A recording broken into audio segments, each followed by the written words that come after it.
इस सुनसान जंगल में यह खूबसूरत लड़की उदास होकर बैठी थी। अचानक उसे पत्तों पर सरसराने की आवाज सुनाई देती है। तभी उसके सामने एक अतरंगी नाग आ जाता है, लेकिन वह उसे देखकर डरती नहीं। फिर नाग उससे पूछता है, कौन हो तुम? तुम्हें मरने से डर नहीं लगता? लड़की आश्चर्यचकित रह जाती है और बोलती है, यह कैसे हो सकता है? तुम बोल कैसे सकते हो? नाग कहता है, वो सब मैं तुम्हें बाद में बताऊंगा, लेकिन यह बताओ तुम इस सुनसान जंगल में इतनी निर्भय होकर कैसे बैठी हो? लड़की उदास मन से बोलती है, अब मेरे जीने का कोई कारण शेष नहीं बचा। मेरा इस दुनिया में कोई नहीं है, मैं अब जीना भी नहीं चाहती। नाग उससे पूछता है, क्यों? ऐसा क्या हुआ कि तुम मरने के लिए यहाँ जंगल में बैठी हो? मैं जानना चाहता हूँ। लड़की उसे अपनी सारी बात बताते हुए बोलती है, मैं एक गरीब किसान की बेटी हूँ। मेरा नाम अंचला है। बचपन में ही माँ के गुजर जाने के कारण मेरा लालन पालन पिताजी ने ही किया। एक दिन मैं अपनी सहेली के साथ बाजार गई हुई थी, तभी एक लड़का मुझसे टकराया। उसने मुझसे माफी मांगकर कहा, मैं जल्दी में था, मुझे माफ कर दो। जब दोबारा मैं बाजार गई तो वही लड़का मेरे सामने आकर बोला, मेरा नाम देव है, तुम मुझे अच्छी लगती हो, मैं तुमसे प्रेम करता हूँ और मैं तुमसे शादी करना चाहता हूँ। मैंने उसकी आंखों में सच्चाई देखी थी, लेकिन मैंने उससे कहा कि मैं एक गरीब घर से हूँ, मेरे पिता इतना खर्चा नहीं उठा सकते। उसने मुझे आश्वासन देकर कहा, तुम चिंता मत करो, मैं तुम्हारे घर आकर तुम्हारे पिता से बात करूंगा। अगले दिन देव हमारे घर आया और मेरे पिता से बोला, आप चिंता मत करो, शादी का सारा खर्चा मैं संभाल लूंगा। मेरे पिता ऐसा अवसर खोना नहीं चाहते थे, इस कारण उन्होंने देव से हाँ कर दी। फिर उन दोनों में बहुत देर तक बात हुई और फिर देव और मेरी शादी हो गई। शादी के कुछ समय बाद ही मेरे पिता का निधन हो गया। इतना समय बीत जाने के बाद भी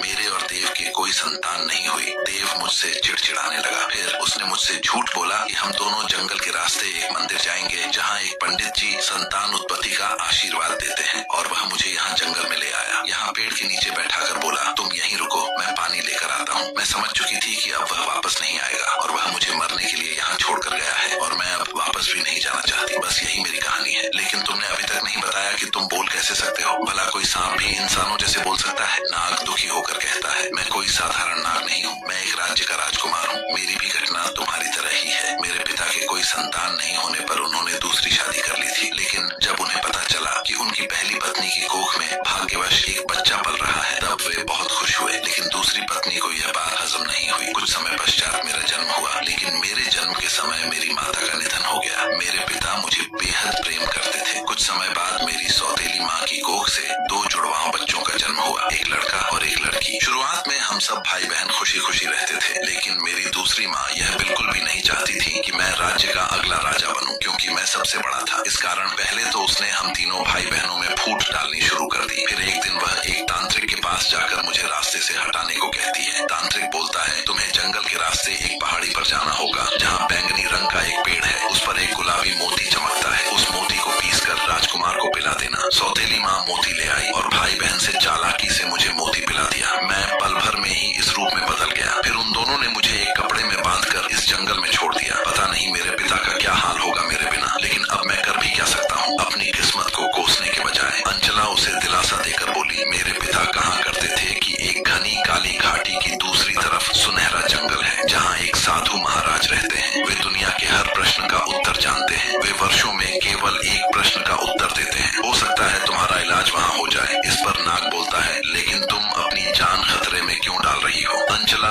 भारी मन से बोलती है, मेरे जीने की अब कोई वजह नहीं बची, लेकिन अगर तुम ठीक हो जाओगे तो तुम्हारे सामने तुम्हारा पूरा राज्य होगा। नाग बोलता है, चलो फिर मुझे वहाँ ले चलो। अंचला नाग के साथ काली घाटी की ओर चल पड़ती है। दोनों काली घाटी में पहुँच जाते हैं। नाग बोलता है, अब यहाँ से कहाँ जाना होगा? अंचला बोलती है, मेरे पिता कहते थे कि यहाँ आसपास ही एक शहर है, जहाँ से होकर सुनहरे जंगल का रास्ता जाता है। दोनों शहर में पहुँच जाते हैं। नाग कहता है, ये कौन सा शहर है जहाँ एक भी मनुष्य नहीं दिख रहा और इतना अंधेरा है? अंचला आवाज लगाती है, कोई है, लेकिन कोई उत्तर नहीं मिलता। चलते चलते वे एक घर के पास पहुँचते हैं, जहाँ से हल्की रोशनी आ रही थी। अंचला दरवाजा खटखटाती है। एक बुढ़िया की आवाज आती है, अरे कौन आ गया इतनी रात को? रुको, मैं आ रही हूँ। बुढ़िया दरवाजा खोलती है और पूछती है, कौन हो भाई, और इतनी रात को यहाँ क्या कर रहे हो? अंचला उससे सुनहरे जंगल का रास्ता पूछती है। बुढ़िया बोलती है, अभी बहुत रात हो चुकी है, मैं तुम्हें रास्ता बता दूंगी, तुम कल सुबह जल्दी चले जाना। अभी अंदर आकर विश्राम कर लो। दोनों अंदर चले जाते हैं। बुढ़िया कहती है, रुको, मैं तुम्हारे लिए पानी लाती हूँ। तभी अंचला की नजर एक उड़ती हुई खिड़की पर पड़ती है। असल में वह बुढ़िया एक चुड़ैल होती है। अंचला और नाग खिड़की की तरफ देख ही रहे होते हैं, तभी पीछे से चुड़ैल उन्हें धक्का देकर खिड़की से नीचे गिरा देती है। दोनों गिरते गिरते एक अंधेरी गुफा में पहुंच जाते हैं। नाग बोलता है, अब क्या होगा? अब तो हम यहाँ हमेशा के लिए फंस चुके हैं, मुझे नहीं लगता कि हम यहाँ से निकल पाएंगे। अंचला बोलती है, वैसे भी हमारे जीवन जीने का कोई कारण नहीं बचा, आगे चलकर देखते हैं, शायद कोई रास्ता मिल जाए।